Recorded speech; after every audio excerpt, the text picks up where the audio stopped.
দিদি, জনগণের থেকে কেমন সাড়া পাচ্ছেন? 100%। তো আপনি প্রথমত একজন নারী, এবং আমাদের নারী নিরাপত্তাটা আগে বিশেষ করে দরকার। স্বরূপনগরে নিরাপত্তা নিয়ে প্রায় আলোড়নের সৃষ্টি হয়, শোনা যায়। আপনি নারী নিরাপত্তা নিয়ে, এখানকার নারী নিরাপত্তা নিয়ে কী ভাবছেন? নারীরা তো সুরক্ষিত আছে। মমতা বন্দ্যোপাধ্যায় নারীদেরকে যেভাবে সুরক্ষিত করে রেখে, আজ পর্যন্ত কোনো মুখ্যমন্ত্রী এইভাবে মেয়েদেরকে দেখিনি যেটা মমতা বন্দ্যোপাধ্যায় দেখেছেন।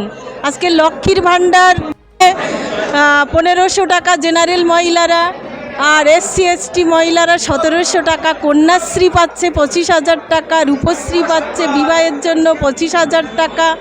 মানে বাংলার মেয়েদেরকে যে এগিয়ে নিয়ে আসছে, এজন্য সকলেই আনন্দিত এবং আপ্লুত। এখানের জনকল্যাণের উন্নয়নের জন্য কি কি ভেবেছেন? তো পরিকল্পনা কি আছে আগামী দিনে আমার কিছু ব্রিজ আছে, কংক্রিটের ব্রিজ করতে, 3-4টে ব্রিজ আছে। আর হচ্ছে মিনি স্টেডিয়াম করব, আর একটা যদি ITI কলেজ, যদি ছোট কাজ কিছু পেন্ডিং আছে সেগুলো আগামী দিনে করার পরিকল্পনা আছে। ধন্যবাদ দিদি।